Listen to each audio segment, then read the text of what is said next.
And the director called out every actor who was there at the premiere, who was in the movie, by name. I was there with my agent and my mother, and they went down the list and called out and applauded every single actor, and they never said my name. And then J-Lo whispers to the director, Dan Bucatinsky. Hello, hello, hello. You're going to find out in a minute why it made me a little emotional to do that greeting. This is Obsessed the Podcast, and I'm your host, Kevin Fallon, and I could not be more excited. You could dress me up as a cupcake. That's how thrilled I am. For the next few weeks, we're going to dedicate one episode a week of Obsessed the Podcast to what is, in my humble opinion, one of the greatest TV comedies of all time. It is one of the sharpest, funniest, most insightful, silliest, and surprisingly moving series there has ever been on television, and its journey in the industry is the stuff of showbiz lore because it is so unusual. I am talking about The Comeback, the HBO masterpiece starring Lisa Kudrow as Valerie Cherish in a once-in-a-lifetime comedy tour de force. Well, actually, it's more like thrice in a lifetime now that season 3 is finally happening. And that's right, we are about to dive deep into The Comeback, and it will be glorious. This is one of my favorite shows of all time. It is also every cool person you know's favorite show. The real ones know. This has a fan base that is unreal, and we are thriving right now because The Comeback is about to, well, come back. Season 3 launches in March, a full decade after season 2 aired. And season 2 aired a full decade after the first season. So The Comeback has become a sort of state of the union on Hollywood, on the industry, and on comedy, popping back into our lives every 10 years for a perfect, hilarious, masterpiece season. For those of you who don't know what the show is about, this is Lisa Kudrow, your favorite Friends star, giving the performance of her career as a veteran actress who is given a comeback opportunity and makes the deranged decision to film every step along the way for reality TV cameras. If you haven't watched or maybe never even heard of The Comeback, there is a treasure trove of 2 perfect seasons for you to watch right now on HBO Max. I'm joined now by Dan Bucatinsky, a producer on The Comeback, and the actor who plays Valerie Cherish's publicist, Billy, on the show. Over these next few weeks, Dan and I are going to be revisiting iconic moments from The Comeback's first 2 seasons as we gear up for the television event of the year, The Comeback of The Comeback. He's going to be our guide through all the details and stories about filming the show that comeback lovers like me are going to want to know. I'm the superfan. Dan is the behind-the-scenes expert, and we're going to dive into it all. We're going to be dishing about tales of shooting this hilarious show. We're going to have your favorite cast members from the series on to talk to us and talk through their memories of every single iconic moment of this brilliant series. And oh boy, do they have stories to tell. So get ready for those interviews. And now I'm so happy to chat with Dan Bucatinsky. Hello, hello, hello, Dan Bucatinsky. How are you? Hello. I'm good. I'm so good. I'm so happy to be with you, and I'm so happy to be talking about what we're talking about. I'm like vibrating with excitement. This is my favorite show of all time. The Comeback is, in my opinion, a masterpiece. It's comedy gold. It's so smart. It's so insightful. It has such interesting things to say about the industry and how we interact with it as Hollywood consumers. I cannot wait to talk to you about everything to do with The Comeback. Well, I'm really happy that we get to revisit, the show and dig deep into episodes and talk about season 1 and season 2 and how it started and anything that you want to talk about. Because obviously, to all of us involved in making The Comeback, it's like near and dear to our hearts. Like you have no idea. Real passion project. And that's why this is going to be so much fun, because I'm obviously the unabashed super fan of the show. But you're the man who made the show. You're going to have all of the behind the scenes details that people like me are like craving to know. I hope so. I hope that's obviously, this is the brainchild of Lisa Kudrow and Michael Patrick King, and over 20 years ago. So what a blessing that we were able to make a season 1 in 2005 and then completely surprise everybody by making another season in 2014. And of course, we've got another one coming. And now it's season 3. It's exciting. Coming up. Yep. I can't wait. And this, it has to be said, we're the only people who are doing this rewatch podcast. So if you are a fan of The Comeback, this is the place where you want to be to hear about everything from those past 2 seasons of this iconic show. And if you were born in 2000, after 2005, you never saw the comeback, and you're a big Lisa Kudrow fan, or a big Malin Ackerman fan from Hunting Wives, or a big Lance Barber fan from Young Sheldon. These are all shows that started after the comeback, and it's a great opportunity to dig deep quickly now. I do a rewatch literally every year, so this has not been a hardship for me to get ready for this. I've been bored ready for this. Oh, good. I am curious because obviously I'm not alone in being a just like borderline deranged super fan of the comeback. I quote the show in my everyday life. I use the memes and every other text message that I send. What do you think it is about this show that has, captured a fan base in that way where people are just so passionate about it? It's interesting that one of the advantages of the fact that we did not make more episodes of the comeback right after the first season is that time between 2005 and the next 5-6 years, people found the show. People who hadn't seen it, and they really, I guess what resonates for most people about this character, about Valerie Cherish, is this notion of somehow being on the inside, being on the outside looking in, having this feeling of being an outsider and wanting visibility. I think that underneath it all is something that people can resonate with. This feeling of wanting to be liked, wanting to be seen, wanting to be heard. I just want to know that I'm being heard, Jane, is something that we heard Valerie say. And it's interesting because she's saying it to her because she wants her producer of this reality show to hear her. But it's very iconic and thematic about the character. I just want to know that I'm being heard. And many people who are disenfranchised in their lives, in their marriages, in their relationships, in their jobs, in their careers, in their dreams, feel some connection to a character who we so viscerally feel is not relentlessly, but kind of diligently and with an enormous amount of fortitude. Nothing gets her down. And I've always been just sort of admiring of the character of Valerie Cherish because no matter how many setbacks, and while she's making a comeback, she has many setbacks, she still keeps going with a smile on her face, and she flips it. She flips the switch, and she flips the narrative, and she always makes it positive. So I think people both aspire to be able to pivot the way she does, and I think people also can feel her discomfort and her feeling disenfranchised, and they relate to it. And it's so interesting because, and I think this is a testament to the brilliance of Lisa Kudrow as well, that this is a type, like a character, an actress who is not necessarily like thinking about anyone other than herself at all times. And that's a kind of person that we are conditioned to judge and maybe not even like. But there's something about the way that Lisa portrays Valerie that you do have this immense empathy towards her, and you root for her goals, even though her goals aren't necessarily like the most relatable for the everyday person. Well, we're used to watching characters who are ruthless in the sense that they want what they want and they're willing to do anything to get it, and they'll take down anybody in order to get it. We know people like that. We have a nation that's run by people who behave that way. And Valerie is someone who wants what she wants for sure, but she doesn't ever sacrifice the feelings of another person. She doesn't take anybody down in the pursuit of what she wants. And what's so fun to watch, and as I continue to rewatch the show, you notice in season 1 and in season 2 that when she wants something, it, whether it's a small little thing or it's an extra light on her, and she doesn't want to make waves, and she doesn't want to be seen as difficult, and she doesn't want to hurt anybody's feelings or rock the boat, but she also doesn't want to let go of what she wants and will continue to do what she can to get it. And she does it with a smile on her face, and she'll turn the narrative around, and she'll say what she needs to say to hopefully maneuver what she needs.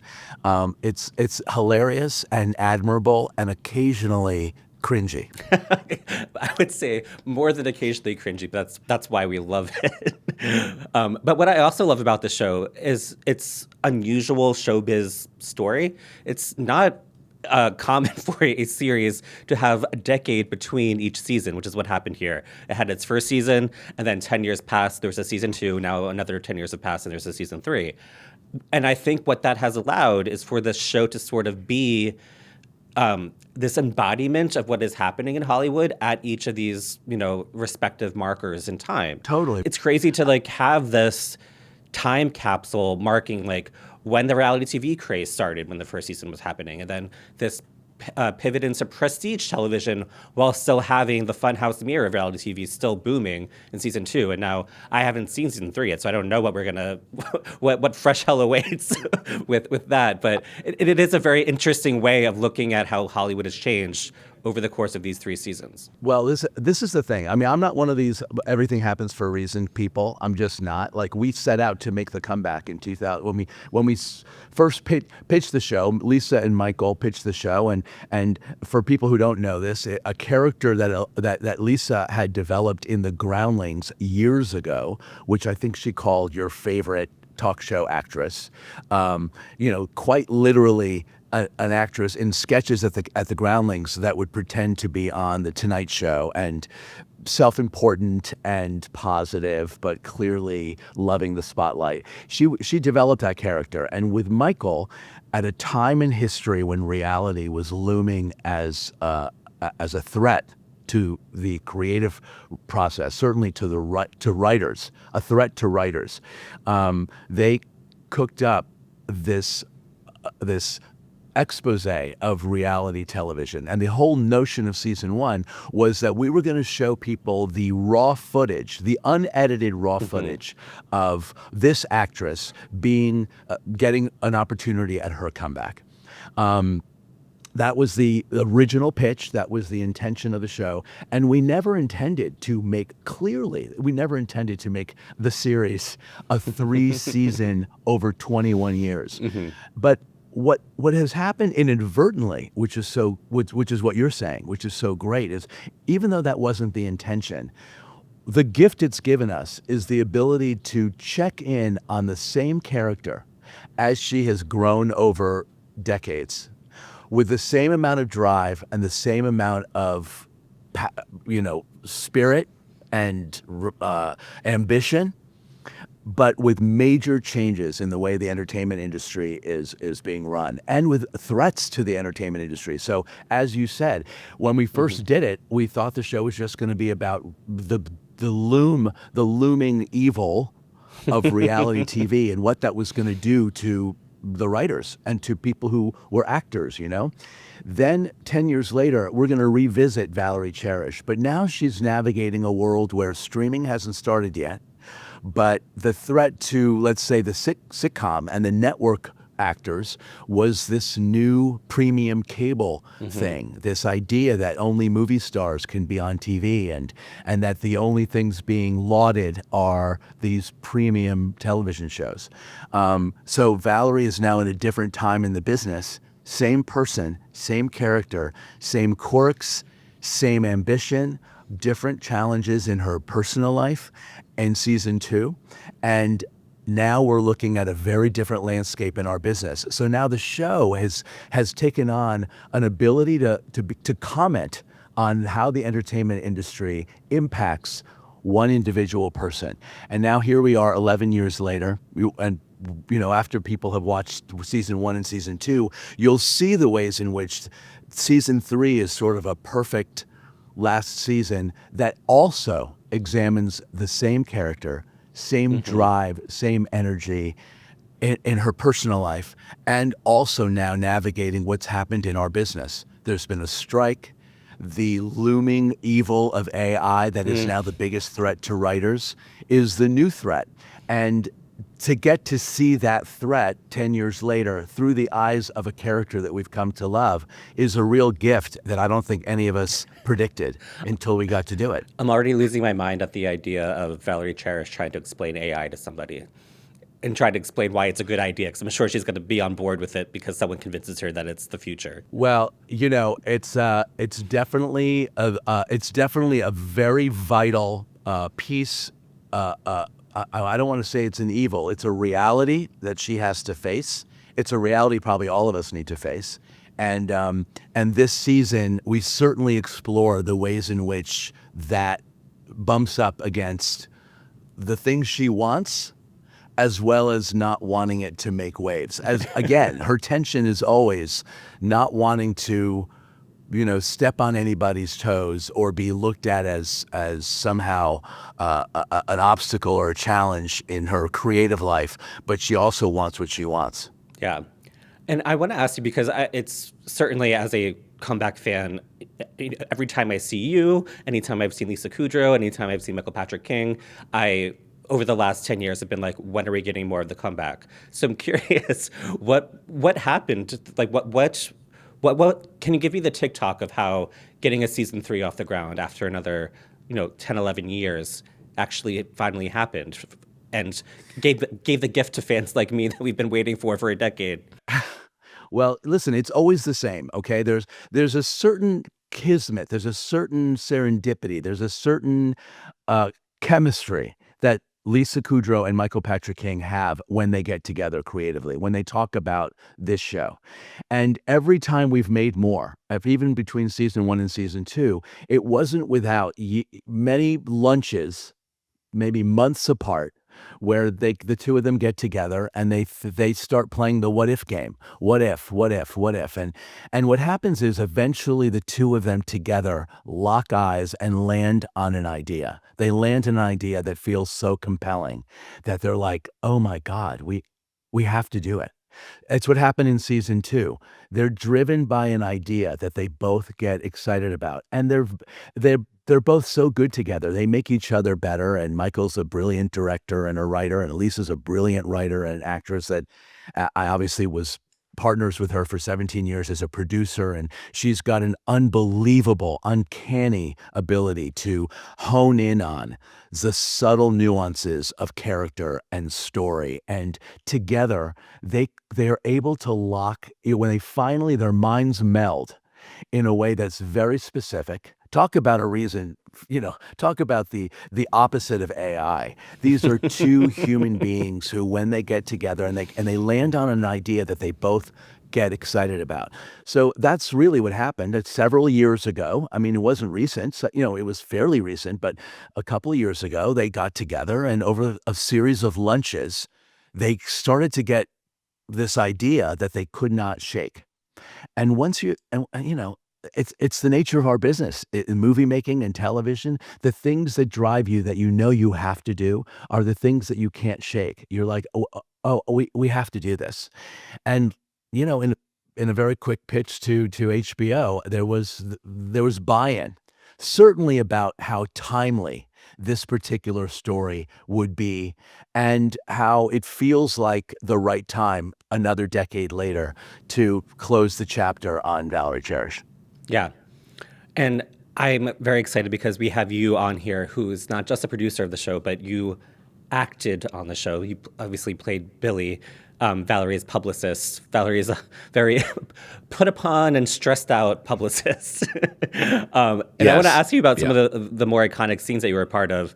First off, just that initial meeting that you have with Valerie in a coffee shop, and you're chatting with her. What was it like to be on set for the first time playing this character and acting opposite Lisa, doing her Valerie role? Well, I was producing with Lisa at the time, so and I was on set every day anyway because I was producing the show with Michael and Lisa. So I knew what story was coming down the pike. Now, Billy gets introduced in season 1.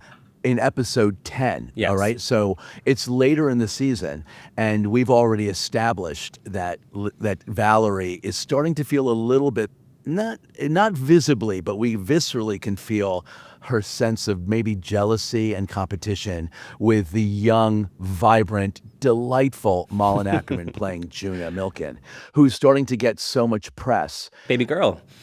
And you could see Valerie wanting to kind of have the same kind of heat on her that June is clearly getting.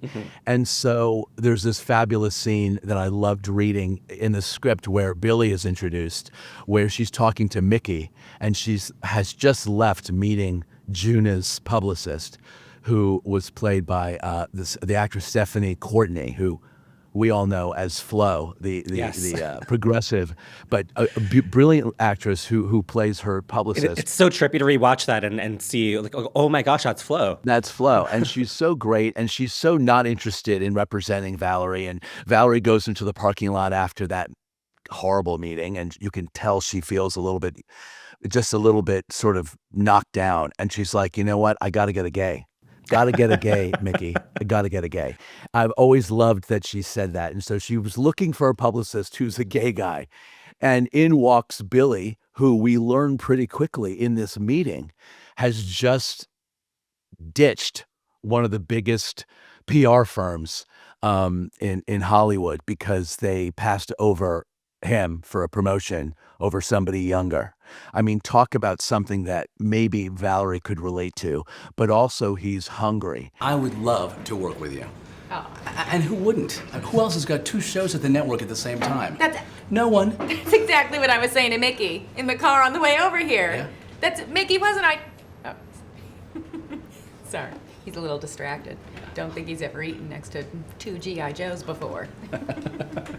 You're hilarious. You know, Lisa and I had not really acted opposite each other at that point, ever. I'm trying to think. No, I did a scene in The Opposite of Sex, which my husband directed. I did one cameo in that movie where I was in a restaurant and I was a waiter, and Lisa was in that scene. But Lisa and I had become business partners and had not yet really acted opposite each other. So I was nervous, but very excited to be able to play this scene. And I'm such a fan of hers anyway, as a person, as a friend, as a talent. So for me to be able to play a scene where I can say to her, you know what, you're amazing. You're on 2 different shows now. What a great opportunity we have right now to promote you in The Comeback, which is the show within the show. Which is the reality show that she got herself on, and Room and Board, this new sitcom. And so Billy's got a certain drive to him. And as we learn in the episode, an internal rage and resentment that will only develop over time. And what she sees in him when this homophobic guy, is trying to ruin their shot through the window is this impulse control problem where he shoves him across the street. It's and shocking. You're like, oh, this guy's unhinged. Yeah. And then Valerie turns to camera and she goes, now that's a publicist. Valerie, Yeah. I'm sorry, could you stop? There's a looky-loo. Oh, all right, very funny. Could you move, please? Go. Could you just not be there? Can you go somewhere else? Oh, he's obnoxious. Should we just move to another? I'll be right back. You can't. Hi.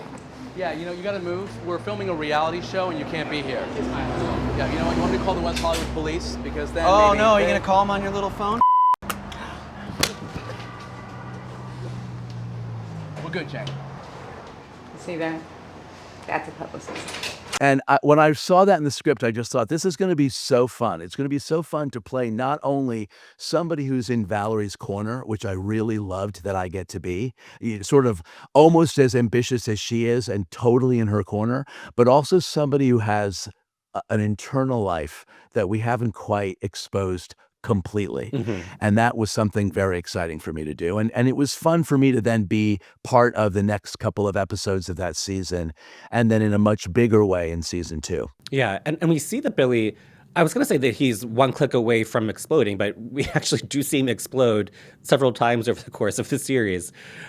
Especially what I think is my favorite scene that you did in the entire show, which is the meltdown that happens in season 2 in Valerie's trailer. Yes. Yeah. In season 2, midway through the season, it's episode 6, and Valerie has gotten a booking by the HBO publicity guy to meet with the New York Times I mean, the New York Times. It's like the holy grail of press. And Billy has been busting his ass, getting her some pretty good bookings, like a bunch of them. USA Today online. It's one of my favorite moments where he's like, USA Today online. Right. It's like, you're not going to, no offense to USA Today, but you're not going to really compete with a one-on-one interview with a writer from the New York Times who's coming to visit the set when you've booked her a bunch of online outlets.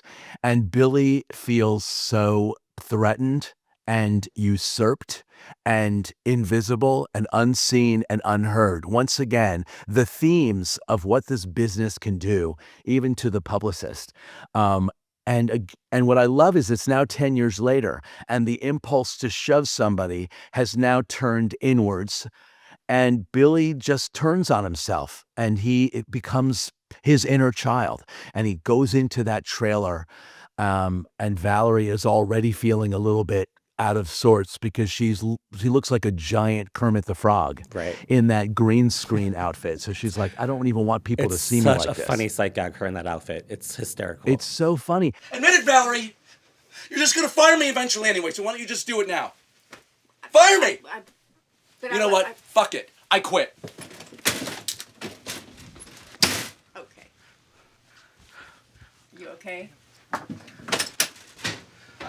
left my cell phone in here. Yeah, well, Can't even fucking quit, right? Billy half-assed.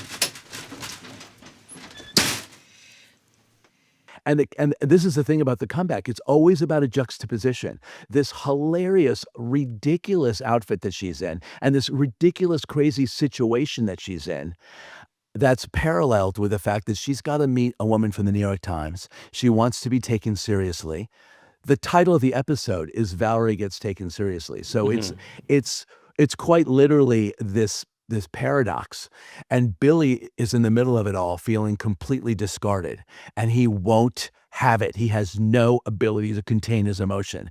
And it's one of my favorite things I've ever done in anything. You know, I storm into her trailer, and that screaming at her and quitting his job because he just doesn't want to be discarded once again is very telling about the human being that Billy is. And what's thrilling to me is having just, shot season 3, it is a really lovely arc that Billy, the person that Billy was from the very beginning, who is striving for his own spotlight, is something that gets explored in season 3. Wow, I cannot wait to watch season 3. I mean, I'm literally just like vibrating with excitement about the show. It's insane. Another quick little fun fact for those of you who are fans and are going to watch season 2. In this episode, before I have my breakdown in her trailer, when I'm meeting the HBO guy, right before that, 2 executives from HBO step onto the soundstage, and one of them is played by Vanya Asher, who was on Scandal with me. And so for Scandal fans to get to sort of suss out people that they recognize on other shows, that was just sort of a fun coincidence that he wound up on the comeback. Yeah, that's awesome. And now we're going to be talking to a lot of your comeback co-stars over the next few weeks. And Yes. one of the things that we thought would be fun to do would be to ask them sort of Valerie Cherish themed questions. And so since we're chatting right now, I thought you would be the perfect inaugural person to answer these questions. Let's get into it. So the first one is, what has been a Valerie Cherish moment in your own life? Okay. Wow, that's tough because I have them every single day. I sadly have them every single day. I mean, I'm very grateful for all of the blessings. I've been able to work for a very long time in our industry, but not without having to navigate some slings and arrows of humiliation, sometimes a setback, an embarrassment. Not quite like the one in the poster behind me where Billy is at the People's Choice Awards with Valerie, and there's no ticket for them and they're not letting them onto the red carpet. I've had those moments too. Oh, geez. I have to say, I've had a lot of moments where I step on a set of a movie or television show that I'm on, and I'm telling you, this has happened more than twice. And all the actors' chairs, there's always a chair for the performer with their name on it. And at least 50% of the time, my name is spelled wrong on the back of the chair. So I step on set and I'm sort of like, I have this Valerie Cherish moment where I not only want it changed instantly, but I don't want to be the person who demands that it be changed instantly. So you're like, oh, you kind of want it to be fine, even though it doesn't feel fine to you. And so, I do get it changed. But that sort of duality of wanting it like, Google how to spell my name, people. It shouldn't be so that that hard. has happened to me. But I have to say the biggest one is I was lucky enough to play a role in this J-Lo movie a couple of years ago called Second Act. And I was in New York for the premiere, and a lot of the performers in the movie were there, a lot in the audience. And the director called out every actor who was there at the premiere, who was in the movie by name, and the audience applauded. I was there with my agent and my mother at the premiere, and they went down the list and called out and applauded every single actor in that audience. And they never said my name. No. And I was like, oh shit. And then J-Lo whispers to the director, and then you can hear her say, Dan Bucatinsky. And he's like, oh my God, of course. And Dan, just the notion of the afterthought. By the way, happy to be there, grateful to be there. It could happen to anybody. But for some reason, that reminded me of a little Valerie Cherish moment. I mean, for me, the takeaway from that story is that Jennifer Lopez loves you. Well, I don't know. I think she was being a producer in that moment. I will say that's the kind of thing that a producer does, where you're like, oh, don't leave anybody out. But yes, God love her for doing that. Yeah. So the next question, I actually have my own answer to this, but I'm curious what yours is. What is your favorite Valerie-ism? The little quirks that Valerie does that she, exhibits over and over again over the course of these seasons. One of my favorite things is the way she doesn't remember how to say anybody's name. So that is a thing that has lasted through all seasons of the show. Her inability to admit that she doesn't remember a name, or her insistence that when she says it wrong, that in fact it was right. But the actual phrase that I love is when someone says something and she goes, "Do I? Is it?" Like any question, anything somebody says, she's like, "Will you?" It has become a thing that we've done in our lives now for the last 20 years. When someone's like, you have to do that. Do I? So she does it a lot, and I love it when she makes that little question. Why? What's yours? I use it all the time. Jane. Oh yeah, We're cutting very this. helpful. Anytime I make a mistake or I say something stupid, I will just turn to somebody and be like this, and they have no idea what I'm doing or why I think Jane. it's hilarious. But I'm like, NG, no good. Yeah, especially now that we're doing this podcast. I'm going to start, my poor producer is going to hate me. I'm just going to be like this all the time. We got to redo that. That's good. And it's very on theme, by the way. Exactly. So here's actually a fun one. If you could play any character other than your own and other than Valerie on the show, who do you think you would want to play? Oh, that's good. I think Pauly G. Interesting. I think Pauly G. I have always wanted to play a villain. And Pauly G, from season 1 to season 2, is really a dark character that is not evil to his core, but is really a nemesis for Valerie. And I think it would be really fun and challenging, because I don't usually get to play people like that. Yeah. I would love to see that, to be honest. I think that would be really fun. All right. That's my goal for the next thing. The next thing is I'm going to be a real dick. Okay. And then finally, the last question I want to ask you, is there an actor who's, maybe fallen off the limelight a little bit that you think is primed for a comeback right now? Oh, this one I've thought about often, but it's so unique to me just because I'm a crazy fan. Barbara Eden, the star of I Dream of Jeannie, which those of you who are too young to know was a sitcom in the 60s and early 70s.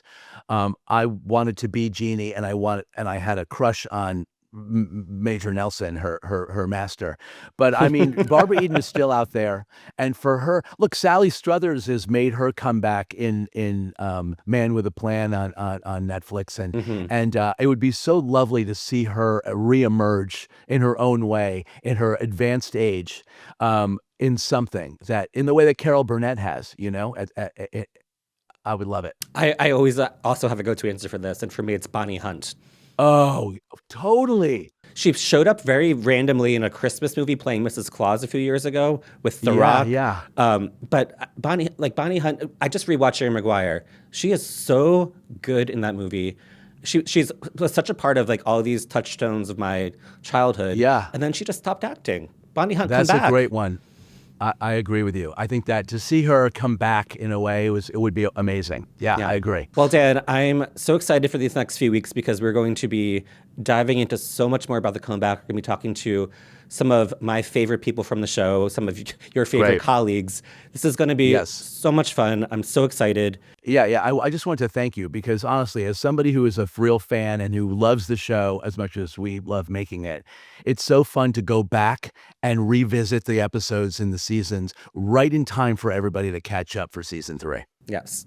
And I hope everyone rewatches those seasons because it'll only bring you joy and happiness and laughter. So everyone go check out seasons 1 and season 2 of The Comeback and get ready for so much more from us. Yep, it's on HBO, by the way. I think I forgot to say that. Yes. All right. Thanks, Dan. Thank you so much, Kevin. Thank you so much, Dan. That was so much fun. I can't believe that I get to be talking about my favorite show of all time. This is like a dream come true for me. What do you think? Are you as big of a fan of The Comeback as I am? What's your favorite moment? What is your favorite Valerieism? Let us know. Leave your comments. We love to hear from you. And of course, please subscribe to us on YouTube at the Obsessed channel. Follow us wherever you get your podcasts. And if you like me, maybe think about subscribing to my Substack at obsessed.substack.com.